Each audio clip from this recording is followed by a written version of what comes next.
All right, so we are live. So just I always have to check some technical things because sometimes it just takes a little bit, like a couple of seconds just to stream on LinkedIn. And let me see.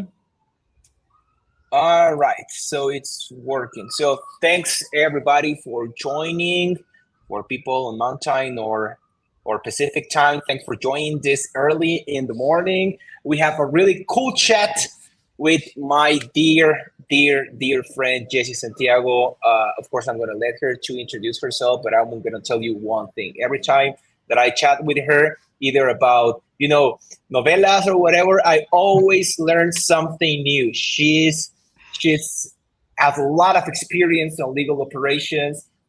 She's been speaker in a lot of different CLOC events. For people that still don't know what's CLOC, well, it's one of the most one of the biggest association on legal operations. It's a global network, so you can meet people. It's cool as Jessie.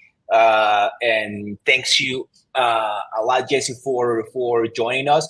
This is part of the some webinars or masterclasses or whatever you guys wanna call it for the Mexican chapter that we just opened last year. We are trying to if you like to call it like evangelize people on legal operations, because sometimes they only think about technology, but there's a lot going on before you jump into technology. So without further ado, Jessie, welcome and thanks to be here. No, thank you to you, Pepe. And I share the sentiment every time that we speak. It's always fun. And I just thank you for putting this together for me to join. And really, Mexico is probably at the heart of a lot of who I am, just because of my experience and because of my name. And so for those of you who don't know, Pepe referred to me as Jessie, but my formal name is Yesenia. And when I came to work at one of my most recent employers, TelevisaUnivision, I there discovered that Yesenia was a novela from 1985. And that always makes me so happy. So for short, everyone could call me just Jessie, pero my name is Yesenia. And I just wanted to motivate you this morning. It's 11 a.m. here on East Coast time. And I'm so happy to have you bright and early. This is one of my favorite quotes. I guess for those of you who may not know Lin-Manuel Miranda, he is a fellow Puerto Rican. I'm half Puerto Rican and half Dominican. So I stem from the Bronx, which is the home of the New York Yankees. And that's probably at the heart of who I am as well. I'm a Bronxite, New York City girl. But my cultural roots come from Puerto Rico and Dominican Republic. So good morning, eyes up, hearts up, mind sharp, and compassion on full blast. Okay, let's go. Let's get started. So what are we talking about today? So when Pepe first asked me to join, I said, how would you like me to prepare for this? And he said, just talk about CLOC competencies. But before we jump into the topic of the day, which is really how do we move from being reactionary to anticipatory, and it's something that we can all benefit. I myself am still learning how to do that in my day-to-day professional life and even in my personal life. But before we get into that, I just want to tell you a little bit, yes, representing the Bronx for Warren. I just want to tell you a little bit about myself. So where am I currently? I am consulting at a pharmaceutical company based out of Japan, named Otsuka Pharmaceuticals. They are the makers of major brands that you may have heard of, such as Rexulti and Abilify. And so they really focus on what they call nutrifols and nutritopics. And those are a combination of pharmaceuticals with nutrition, and they focus on mental health as well. And so I'm there now being a strategic advisor to the GC there. And it's been a fun ride. I've been there for a year, and I never expected that I would have so much fun being in a consulting position, but I am, and I have. So I was placed there by Paragon Legal, which is a wonderful placement agency stemming out of the West Coast, and they are really coming onto the scene in terms of operations drivers, but they're mostly a placement agency for attorneys. And because I have a background in law, I was scouted and shifted to this exciting opportunity that I'm now at. I have been in legal professions, and this probably tells my age more than I wanted to. Over 18 years. I said 18 plus because I didn't want to put the real number down. But 18 years or more I've been within the legal profession and within legal operations before it was even ever called anywhere near legal operations. And I'm so happy at the way that our profession is evolving, because it's a critical piece. Legal operations is a critical piece to the practice of law. We are essentially the business of law. And so I love what I do. I have been trained as an attorney. I was never licensed. I decided to do a clerkship and also pursue my master's at the same time in law librarianship. And so that's where I stem from, but I never decided to practice. I think it was never for me. I just have a different personality and a different train of thought. But it does help, I think, to come from that background. So to all my fellow attorneys, I give you a lot of support and a lot of credit, because you need stamina just as much as I have to have. All right, Hawaii in the house. I love that. Hawaii's in the house. I love that. This is very international. Everywhere, Japan, Hawaii, New York City, Mexico. We got people from everywhere. So Jessie, thanks a lot. I mean, people, now with that introduction, that Jessie knows what she's talking about. And I'm curious, Jessie, like when you started back in the day, like your first legal ops work, let's say, or job, like how was it? Because like before, people didn't use the term like legal ops, right? So like how was the change? Like the general counsel wanted to put somebody more into the operational part, and then they just say, okay, it's going to be like legal ops, or how like this huge companies that you work with started adopting legal operations. So I'll tell you, I've done what is classified as legal operations in a lot of different places. But when I started, I only started in one section, and the section was law librarianship, which transferred over into knowledge management, which is one of the competencies of legal operations. So I've been doing law librarianship, knowledge management, basically all of my career. I started off at a law school. I worked for many years there, and then I went over to firms, different law firms. And then I went to in-house. So MetLife, I had been there for 13 years. They're a great company. And they hired me as a law librarian. And so I was there, and I morphed into lead management, records management. I became a director in those areas, and then business services. And so there were always pieces of legal operations, and they just now are starting to take shape as we have, built them up into the clock wheel, but they've always existed. It's just that we were calling them different things. And much of what we do today is all legal operations from a non-practice perspective. It's just, where does it fit on the wheel? That's what I would say. Awesome. All right. So let me just put the slides back again so we can start. There you go. Thank you, Pepe. Okay, so let's start out today with our agenda, defining how these terms actually differ from each other and what they mean. I think we have an understanding, but at least we can kind of put a handle on it. Then we're going to shift into how do we cultivate a strategic mindset around being more anticipatory. And it's not something that happens overnight. It's something that you have to cultivate. So it's like farming. You got to plant the seeds and really work at it. CLOC competencies, I always go back to these because they're a point of reference for any one of us who are looking to develop a greater degree of maturity in any of our areas where we work on a daily basis, and also understanding. And then finally, we'll close out with resources and questions so that I can point you in the right direction. Next slide, please, Pepe. All right. So I know many of us probably think of, I think of firefighting, right? When I say reactionary, I think of firefighting. And that's what most of us are doing on a normal basis, on a day-to-day basis. Why? Because somewhat we've been trained like that as attorneys, right? The practice of law is we react to cases, lawsuits, things that have happened, and that's when we're brought in, usually to mitigate a matter. So it's kind of embedded in us. But there is a value, a big value in not only being reactionary, but shifting more so to being anticipatory. And so what do I mean by reactionary? It's like having firefighters called after the fire is already blazing, right? In advance of just being able to have a smoke detector or having some type of evacuation, right? How many of us have probably attended these fire drills that we're rolling our eyes and we're like, why do we have to do this? It's in the middle of the day. Everybody's got to get up from their seat and exit the building. But why is it important? Because when there is a time of a fire, you'll know what to do.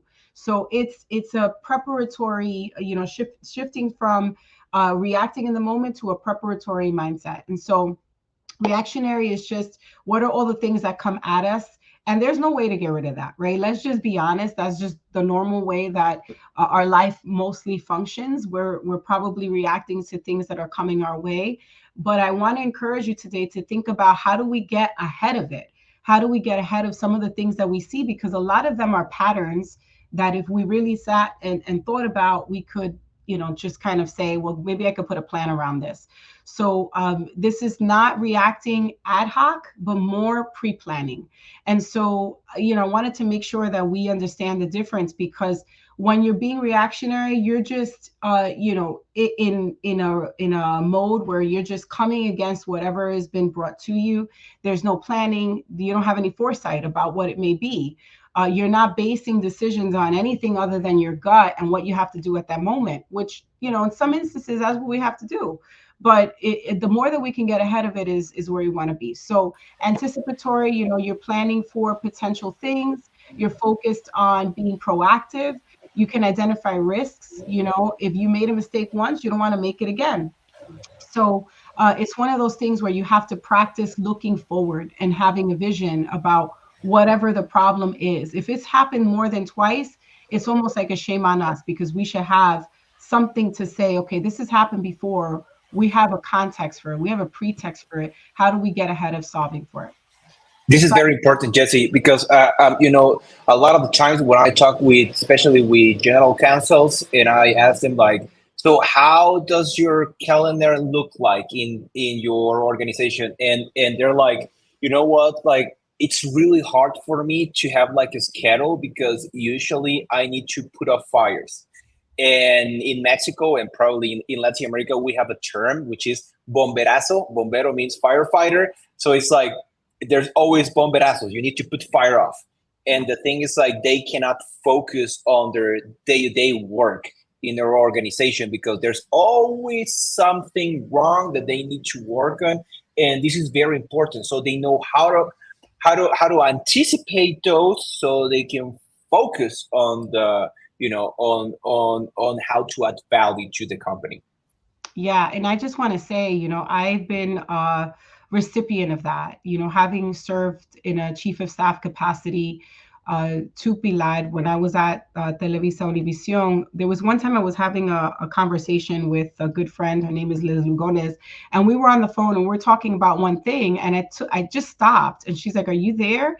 And I said, yeah, Pilar is pinging me about something. And she's like, Jessie, stop. You're being reactionary. And I'm like, what? I'm not being reactionary. But clearly I was, because I was like, my GC's asking for something. I need to answer her right away. And there's a difference between having a sense of urgency and having to answer to every single thing. So it's very dangerous because our GCs elect us, the people that are underneath them, to be able to manage those things for them. Yes, they constantly have fires thrown their way, but they're depending on the people beneath them to really get their arms around things. So it took me a while in that moment to really see that I was being reactionary, because there was so much happening in the company at one time and I couldn't function. It honestly will drive you crazy. If you're in firefighting mode all the time, you are going to be exhausted. You are not going to have the capacity to think strategically, and you won't have the personal stamina to really drive the function forward. So I couldn't see it at that time until I was really out of it, to see how I was reacting. And it was a downfall. It's one of the things I could say as a leader that I really learned, because you can move fast paced, but you have to be able to prioritize the things that are in front of you. Okay. Any questions, Pepe? No? Okay. No, we have not any questions, so we can move forward. Okay. I'll take comments too, guys. Yeah, so guys, if you have any questions during our presentation, please feel free to put it on the comments so I can ask Jessie. Jessie can see all your questions, but yeah, we can just stop and talk about your questions. All right. Should we move to the next slide, Jessie? Yes, sir. Thank you. All right. All right. So what are we talking about here? A lot of what strategy is, because sometimes we use that word, we throw it around. Oh, strategy is this and that. Strategy is strategy. No, strategy involves having the mindset and changing your mind. And that doesn't happen, as I said before, overnight. It's something that it's a muscle that you have to develop, right? I don't have any muscles really. I don't think I do, but it's a muscle that you have to develop. And it doesn't matter if you're in what we call a formal leadership role. You should always be thinking about how is it that I can plan ahead and what strategy can I fill. We have strategy at different levels, right? I think all of us can say that. We have goals that we need to accomplish for ourselves. If we have a team that reports into us, there's goals for that team, right? If we are in a department, the legal department for most of us, maybe compliance, maybe some other department, we have a department that we have goals for. And then there's the business, which is the enterprise level goals. So there are always goals that we need to accomplish, and that requires thinking through how are you going to get to those goals. So the things that come out at us that we're reacting to most of the time don't have to do with our goals. I mean, can I get an amen? They're just like the everyday, it's like death by 1,000 pricks because you get caught up in the day-to-day things that you have to do and your goals and where you need to be to meet those department goals or there's enterprise goals. They're far off because you get stuck in the monotony of like, I got to do this every day, right? Or there's something else that comes up every day. So, one of the things I say is start with your current state. If your current state is always on fire, if you take a step back, right, a lot of it has to do with awareness of the situations that you're in or the situations that are coming up. What are the challenges that you are constantly having to address? Or maybe they're not constant, but you could still be proactive and think about how, if this happened again, would I react? Because the thing about, or how I would respond, because reacting and responding are two different things. And I just want to clarify that. Reacting is just doing whatever is like in the moment, the gut reaction of what you want to do. Responding is almost like taking a step back, not acting in haste, and saying, okay, let me consider what the approach should be. Sometimes we don't have the luxury of responding, right? Like you have to react because it's something that is like really pressing. And I get that. But if you don't really have a lay of the land and you're not thinking about your current state, how are you gonna really get a sense of what the challenges are? So I'm gonna pause there. Pepe, you have anything that you want to contribute or add? Yes, actually, like Jessie, can you give us like any practical example, like on the organizations that you have worked at, like any common issue that maybe they didn't, plan on how to anticipate that problem, like for a big company, like it can be either something on with the employees, it can be something with the supply chain. Like, can you give us some real case example and how did you approach it in a strategic way to anticipate that problem? Sure. Yep. I have a perfect example. So it feels like a long time ago, right, that we were all in this linchpin of COVID. But imagine a law department as big as MetLife with attorneys sitting in different states and being licensed in those states to practice. Now, if for those of you who may not know, the U.S. is structured in a very specific way. You have to be barred in the state that you practice, or you have to have an application to the court to practice to represent. Now, during COVID, you know that everybody was moving around, right? So now we have an issue, which is technically an HR issue, but it's also a legal department issue of how do we enforce compliance with our attorneys who are moving to a different state, like, I don't know, I'm going to say, Florida, a nice, warm, fuzzy state, but they don't have the what we call pro ad hoc vice license to practice in that state, and then that affects the business operations of MetLife, right? Because you're supposed to be tied to the legal department that sits in one of the legal offices where we are representing the company. So, okay, at this point, we don't have a list of where everybody is licensed to practice. So how do we confirm that they are going to be able to adequately represent our interests as a company in that place? So, we had to do surveys at that point. Everybody's working remotely, but they're moving to different places. And yes, they're working remotely, but that doesn't change the fact that the law still requires that you have to be licensed or be submitted into that court in order to present a case. So we had to do a survey, take all of this inventory. And it just occurred to me, why wasn't this ever an issue before? Now, granted, that was because we were in an environment we had never encountered. It was COVID. We had to react. But getting ahead of that for the next subsequent years, we then implemented something that was a very simple, policy statement.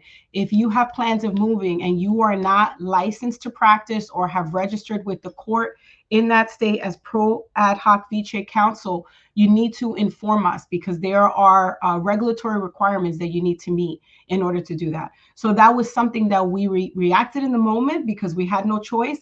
But going forward, we instituted that every year we would update that list. And that requires compliance, knowing where every attorney that we have. I'm talking about over 200 something attorneys, right? So that's an example of that. Yeah, that's a very good one. And as you know, one of the members of the local committee is Reynaldo Ameri for MetLife here in Mexico. So I'm pretty sure because what happens a lot in Latin America is that we don't have you need to pass the bar by each state, but you have usually like the holding in one country, like either Mexico or in Brazil, and you have the next other subsidiaries in the rest of the other countries in Latin America. So this might be like something that can be applicable, here in the region, and I think that was like a really good example.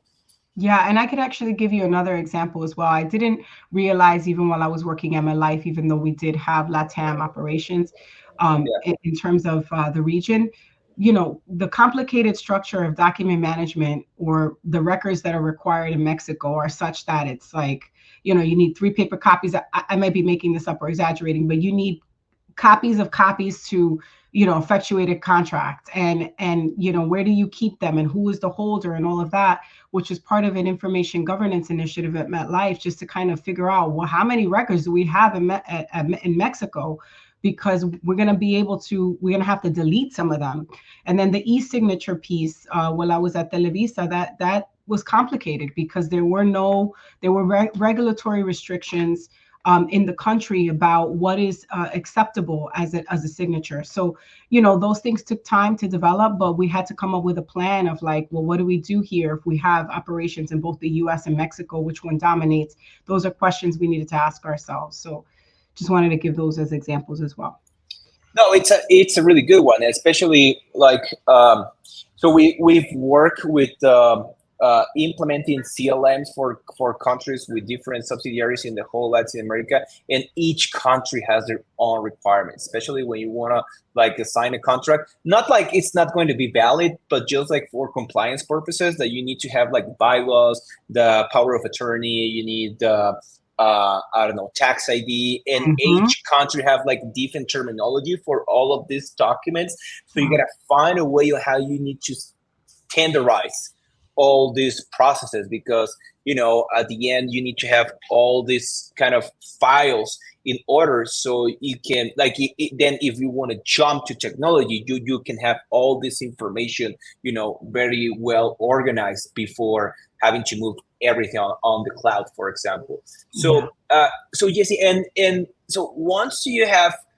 identified that common issue, so you don't have to put the fire of all the time into be reactionary. Like, how do you develop an action plan? Like, do you talk with the business departments? Like, how it looks like those first steps? Because some people usually like want to implement something new, but a lot of the time they don't think about change management. Yeah. Yeah, and you said it, because change management should be the underpinning of everything. Just like strategy should be the underpinning, we shouldn't really be talking about change management and strategy in different vacuums. They are all together. And I say that because with change management, you think about who are your stakeholders, what are the risks involved, things that on a ordinary basis, we should be thinking about it regardless, right? Because I could come along and I'm like, oh, I'm Jessie, I want to change and put something new. And they're like, girl, you're new here. Go sit down. You don't know anything yet. So, you have to learn a little bit about what the culture is. And I'm not talking about just, cultural background in terms of region or language or things like that. Yes, of course, those things are important, but culture and the way that people work, what they consider important, things that will help you to really make an impact in the business. So over here, for example, of course, we have DocuSign and all these other things. I'm going to go back to the same example I can use for Televisa. And we still had to have a conversation of risk tolerance for which contracts, if we had to say, if we were audited and they came back to review us, what was the risk? What's going to be the financial impact? Who is it going to affect? If there are lower level amount of contracts, yeah, so let's get rid of those. Let's take the risk of making those electronic signature documents. So it's all those things that would normally come under change management, right? How is something new or even a plan going to impact cost, people, timing, and other goals? Because we're not the only people that have goals to make things better. There's other functions within the company or within the department that want to be able to move as well for progress. So those are the things I think we need to consider. Time is always an issue. Urgency is an issue, but not everything is urgent, right? If everything is urgent, then nothing is urgent. If everything is a priority, then nothing is a priority. And I had to learn that the hard way, because when you have someone like the GC asking you to do things, sometimes I had to push back and like, lady, this or man, this may not be as important as you think it is, right? Against the scope of all the other things you need to accomplish. And it took a little while to get that backbone, because there's times where it's just like they think that they need to answer every single thing. Yeah, but if the CFO was asking you for something, yeah, then that means you need to answer right away. If it's somebody else, maybe it's not as important, or maybe there is a different way about it. Maybe somebody else can handle it. So, it's one of those things where you have to juggle the priorities. You have to balance the urgency and understand really, like, how are you going to approach it? Because there are times where reactionary is good, but we shouldn't stay in that mode. It should always get to anticipatory. So. Yeah, that's right. Well, one good news is that thanks COVID, e-signatures more used than before. Because I mean that was a big issue when I started about consulting, tech consulting, and legal tech. E-signature was like the first thing that I started doing, because I was like, I can't believe when I was working on the law firm, like they need to like sign documents and just send it by DHL to one part and then to another one and then to another one. And it took months, something that can just like be in seconds, And the thing is, like, you can apply those to every department, every document, every contract, for all the different industries. And the thing is that it was regulatory. It was legally binding, but the thing is, like, sometimes it was something that they didn't study the law. A lot of the departments were not, maybe more afraid on the contentious part, like what happens if we get into a lawsuit? Is the judge going to accept these documents? And there was like a fear there. And the thing is, like, there was no incentive for the legal department to change it digitally, because like, if they say, okay, that it's fine, we can use electronic signature, but if we go into a lawsuit, what happens if the judge doesn't accept that document? They're like, okay, my head is going to be the first one that is going to be cut. So no, we don't. We are very risk adverse. Let's keep doing the things as we're doing it. It's we're just doing fine. And if it takes a couple of weeks, that's fine. But they didn't, like ask the other stakeholders, because if you ask the business department, especially, if you're working with supply chain or with procurement, with sales, and sales is like, why we cannot sign with this signature? We need this income. This is money. We need to close this deal. or procurement, we're almost out of this raw material, whatever your company is, and we need this contract. So let's just sign it. There's a lot of the times that you need just to think about what are the requirements or the needs from the business perspective. So, this might sound like well, not taboo, but something that you hear everywhere. Like, you gotta convert the legal department as a business enabler. Otherwise, the business areas or the internal clients are just going to find a way on how to avoid legal until the last second, and you don't want to do that. It's gonna be even worse. Yeah, and I hear 100% what you're saying. Most of the time when I encountered this kind of thinking was at I hope it's not insulting to anyone, because I also started at a very immature level, but it's usually at the grassroots level of the organization, where you don't find that people who are doing their little process every day, they're so comfortable in that process, and it has familiarity that they don't want to take. They are the ones that are generally more risk averse, because they don't see themselves as enabling the business. They are just, they see themselves as, I'm a little cog in the wheel. But if the cog in the wheel is broken, then the whole chain is impacted. So, it's really educating at the lower level. You have a little bit of flexibility and escalate those situations, which I was really happy that some GCs did that, right? They said they want to empower people not to take decisions and make them on your own, but elevate situations that you could see for potential improvements, because honestly, it takes everybody's brain collectively to be able to think of, how do we enable the business to make more money? When you think about it, we're spending more money waiting on 4 or 5 weeks to sign a contract, execute it the normal route, the traditional route, than just doing the e-sign. So the amount of waste there, of like the cost, from the cost perspective, it's a low risk. If you get into a litigation, if it's a low threshold contract, right?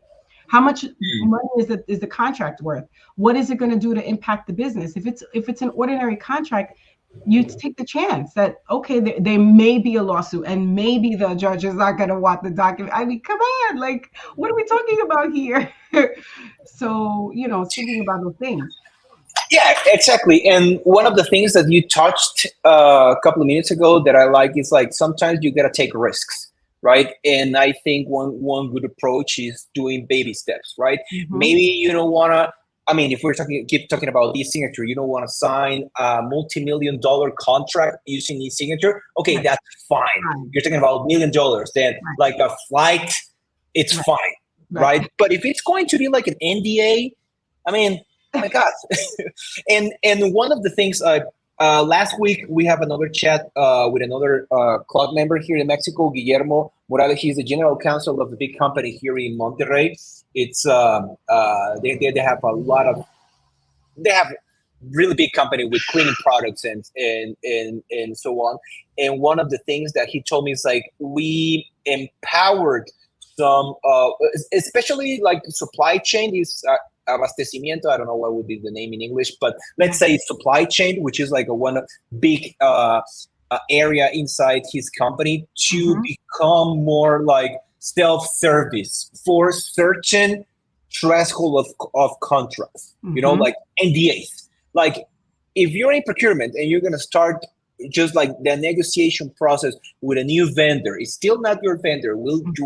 You're just starting the negotiation.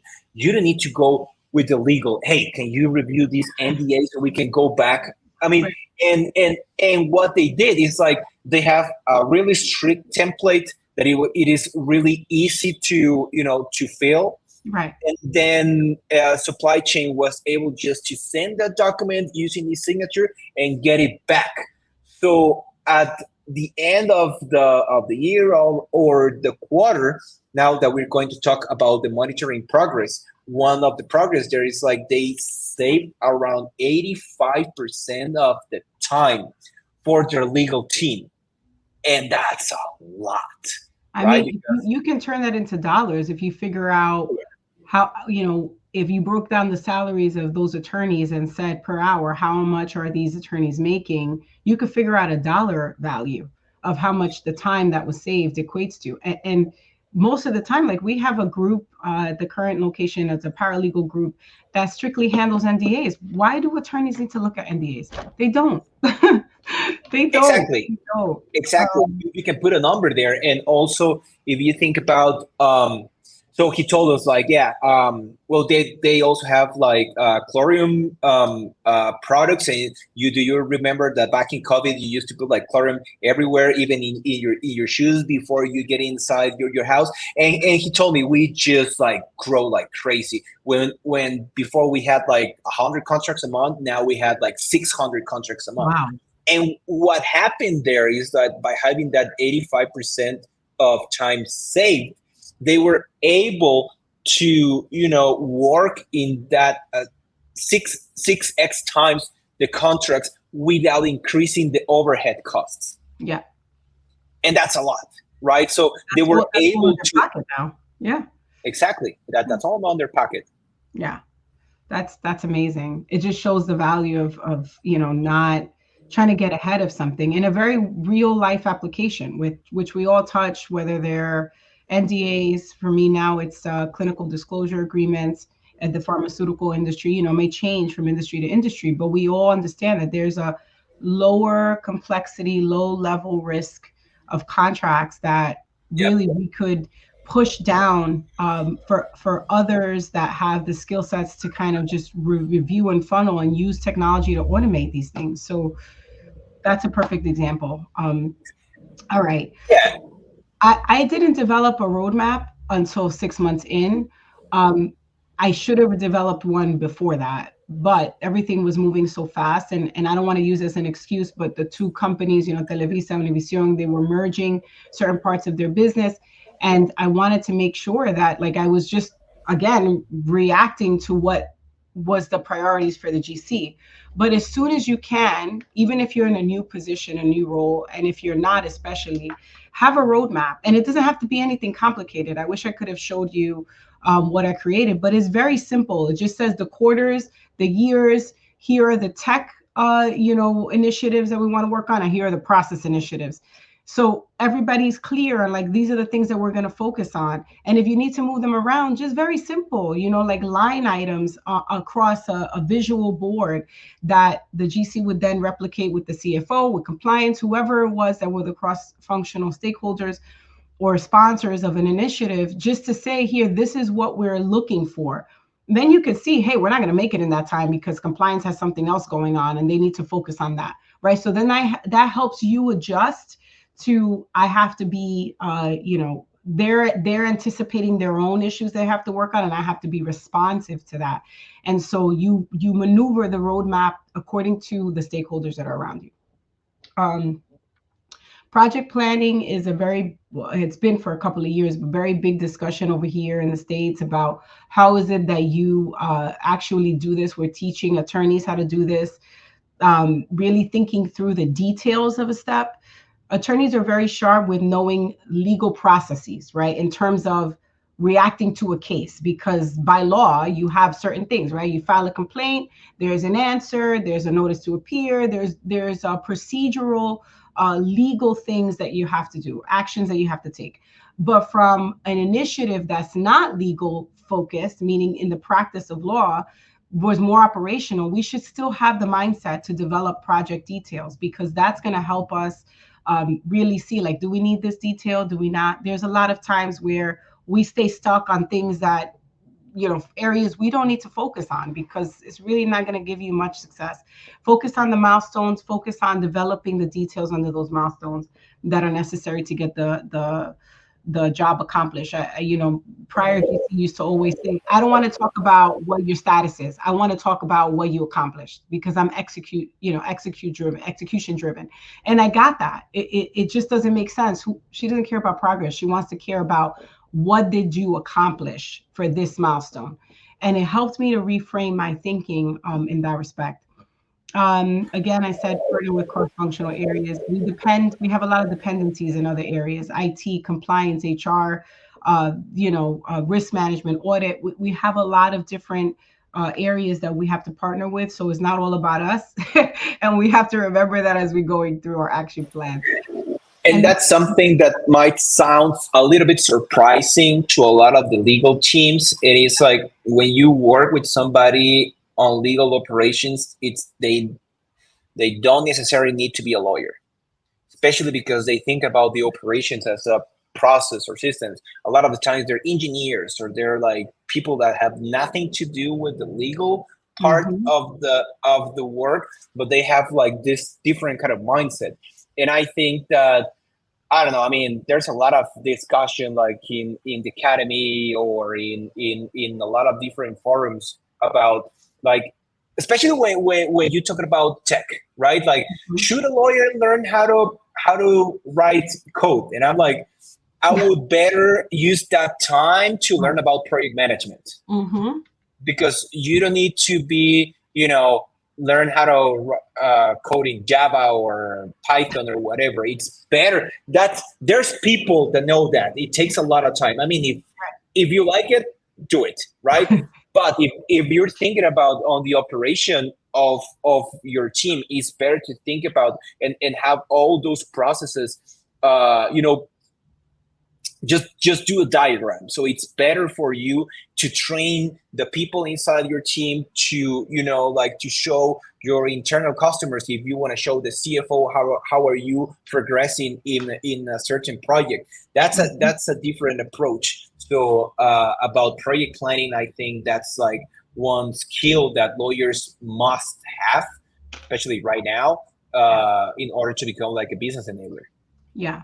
And project planning is so universal that you can do it across roles. So you don't necessarily have to be an attorney. You can be a paralegal in a different, role, but you can still benefit from having the mindset of how do you consider which details to include. And believe it or not, they're very standard things, like even from a technology implementation perspective, right? Like you got to do the requirements gathering, you have to do the design and building it, and then testing it, and then putting it into deployment. So those are standard, and then you have like things that go. So you're right, we don't need to train.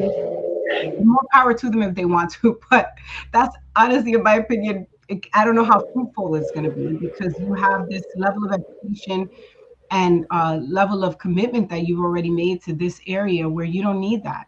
There's no courtroom that's going to ask you, how did you design the web page or something? They're not going to ask you about that. They're going to ask you about legal processes, right? So it's helpful, but it's not necessary to have certain details. Monitoring progress. Okay. That's a big one. Well, they are big.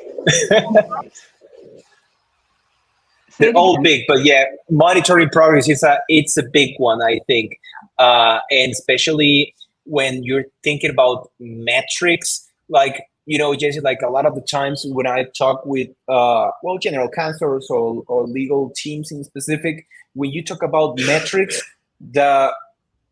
a lot of the times the only thing that they think about is turnover times, like how long it takes to draft a contract once you receive a contract request. Yeah, I mean, it's a good one because every legal department has their own SLAs, but can you give us like more examples on different KPIs that a legal team can start using? Sure. So I'll give you the example of, like, we didn't have, at least on the state side, a CLM tool. That's what we wanted to accomplish. We wanted to get a CLM tool on board. And, at the end of the year, the GC still wanted to report on, like, here's the value of my team. So what did we accomplish? it was a little harder because you don't have a system to tell you, when did a contract come, how long did a person have it. You have to look for other metrics that are not as visible, perhaps, right? So one of the questions that we would ask, like, for example, M&A head, well, how many points in the agreement were you able to save on so that we wouldn't have to pay out a certain amount of money, right? That you push back the obligation on the stakeholder, right? That's a win. It's not a win in a way that's quantifiable by a system, but it's still a win. So if we have major agreements, like the first year was really acquisitions, mergers and acquisitions. We acquired a lot of different companies. So it was helpful for us to say, how many dollars did we save by pushing the obligation back on the company that we're purchasing from? I don't know, something like, I'll give you a metric of, if we bought this many titles, right? We acquire. I'm talking about TelevisaUnivision because that's the one that's more relevant for me right now. If we acquired this company and they're bringing over a certain amount of titles that we're going to implement into our system, the VIX system, that's the new streaming platform. What are we going to do with those titles?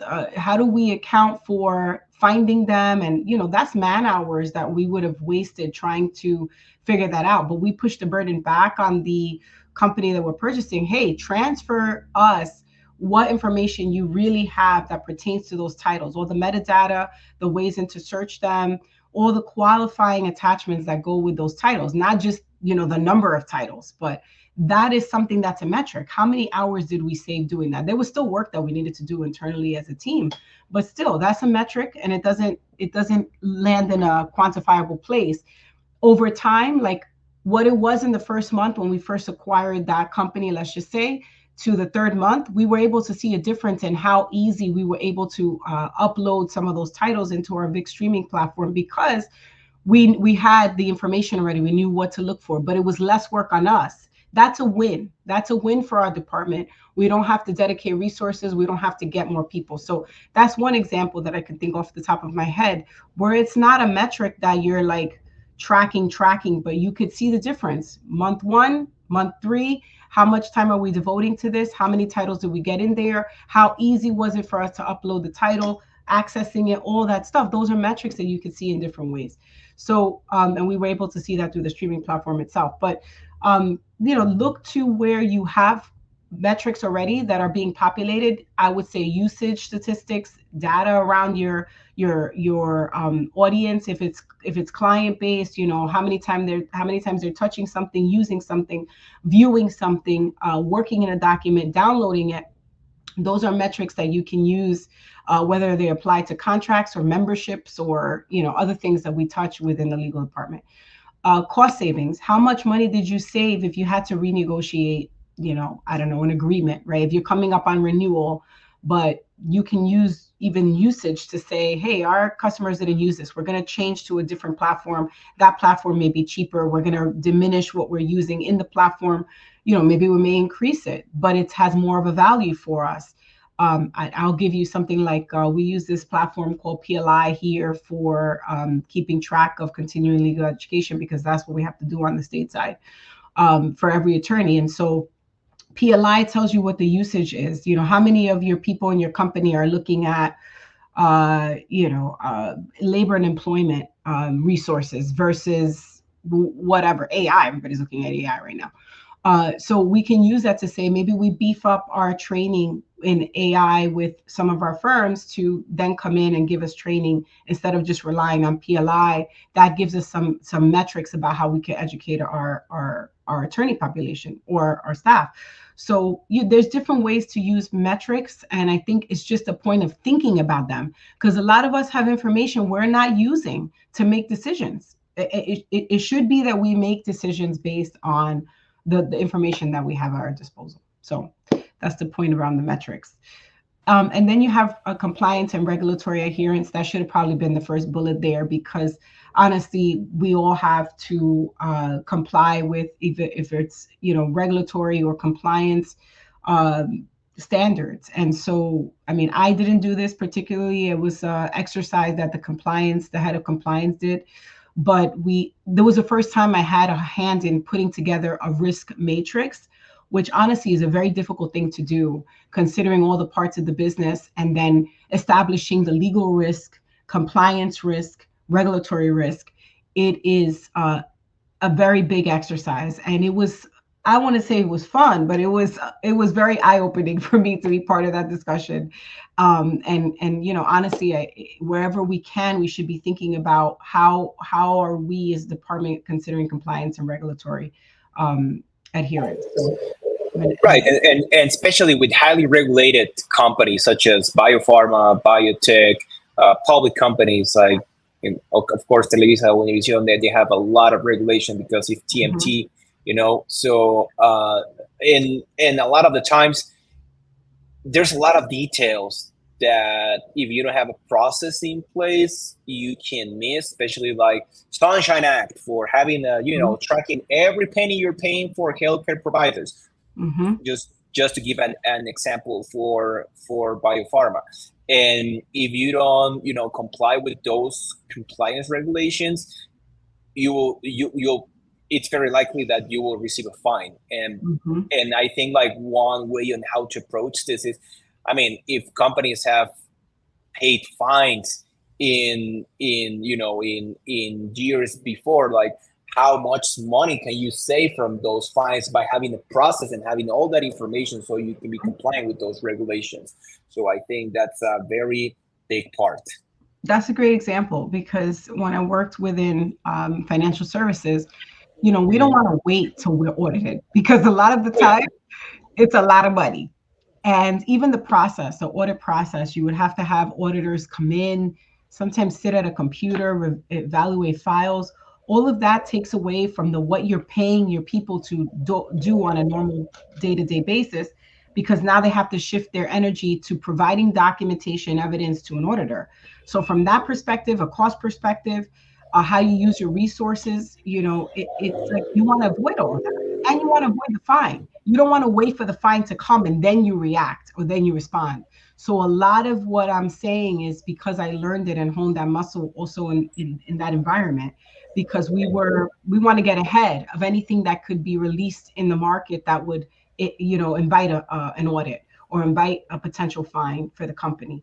And it's hard to do that, especially if you have a global company, because there's different regulations and things that you need to pay attention to. So it makes sense. Thousands or maybe millions of documents to review. Yeah, millions of documents to review. All right, my dear. Next slide. How are we doing on time? We have 5 minutes. Oh. All right. Well, we can. Yeah, this is very cool, Jessie. And I think for closing, since we have very just few minutes left for the people, I think that if you can also give us an example of the CLOC competencies that you have here on the slides, and for you, like how have CLOC helped you in your professional career? Because I think that by implementing CLOC Core 12, of course, it is very, you need to focus on how to become more efficient. But for people that are still thinking about or don't know about CLOC, like if you can give us some examples on how it had helped your professional career, I think that would be like very interesting. Sure. No, I'll tell you that CLOC even coming together and putting all of these, what we call is the clock wheel, because it's a clock, clock. But it's a big pun on how it's like, a wheel, and it has 12 competencies, like we have 12 hours. Honestly, it sets the foundation and gives people language around the work that we have been doing. So for me, it's been really critical. Like I wouldn't be able to tie law librarianship to knowledge management as one of the main competencies unless CLOC had organized the information the way that it has. And it took a while to get there. There were many people who were forerunners of CLOC and having conversations that were out in the open. And it started with just networking, networking about ideas, talking about how you organize what you do. And I think the value of CLOC really comes into giving us a foundation. If you don't even know where to start, right? You can't focus on all 12 things at all times, right? Just like the hours of a day. You have some time that's free, you have some time that's focused. That's how I like to say it. But With CLOC, having a community, especially now as we're branching into LATAM, I'm thinking about, and thank you for all the great work that you're doing, Pepe. I think that you and the other founding members that have been heavily focused on bringing CLOC into LATAM, bringing the awareness. It is such a strong complement to what we really see and envision from a leadership perspective among the CLOC leadership, because we want to make sure that it touches every region, and that we learn as well. It's not that CLOC is the only one that's informing, but we are learning as well. We're learning about what operations looks like within the region. And so I just say thank you to you. I don't want to exit before saying that. But in terms of what we're talking about today, focus on these particular competencies: strategic planning, business intelligence, organization optimization, which is just, which resources are you using and how, and then the training and development piece for yourself as well. Like I said, awareness. How do you define agility and leaning into something? Play out some scenarios, communicate and collaborate. CLOC is a great resource. There are also free resources, and I put them in the slide, and we can send them afterwards for those who participated. But we have resources that you could use. So that's my spiel. Sorry, I was on mute. No, thanks a lot, Jessie. I think this is like very interesting, and also there's a really it is new actually. It was recently published on the CGI, which is the global event in Vegas on May. This is called the Core 12 Maturity Assessment Playbook. I just put it on the comments. This one is a really good one. It's a good guide, I would say, more than a playbook is. Well, yeah, it's a playbook and a guide because it can help you. So like you said, if everything is a priority, then nothing is a priority. So you can see all those core 12 competencies and just like think about which one is the one that you want to improve. Yeah. And this maturity assessment is going to help you, so you can get you can self-audit, right, your team, so you can know if you're mature or you're not at all, you're very green. So, and it will help you also on how you can develop on those core 12 competencies. And so you can prioritize your first 2 or 3. Don't go more than that because that's a lot of work. Yeah, absolutely. That's a lot of work there. And then just go with the rest. I think that would be our advice. And well, we are on time. Yay. And Jessie, I really want to thank you a lot again for your time, for sharing your experience. We're still growing in the region in Latin. Brazil is doing a great job. Now Spain is recently open now, and we just want to talk about legal operations and how to make legal departments, and not just legal department, but business more efficient. So thanks again, Jessie, and thanks a lot, guys, for your time. If people want to know a little bit more from yourself, Jessie, what would be the best way? You can share my LinkedIn page. Absolutely. Feel free to reach out to me. I'm happy to connect. And if you want to share like one takeaway from your presentation, what would you say to the audience? Be aware of where you are. Like, be situationally aware. Be aware of how you can shift from a mindset that's reactionary to anticipatory. That's my one takeaway. Awesome. So thanks a lot, guys, and we have another conversation next week with Frank Isler about spend management, another good topic. So thank a lot for your time, and see you next week. Sounds good. Thank you, Pepe. Ciao. Un abrazo. Thank you for all who joined. Thank you.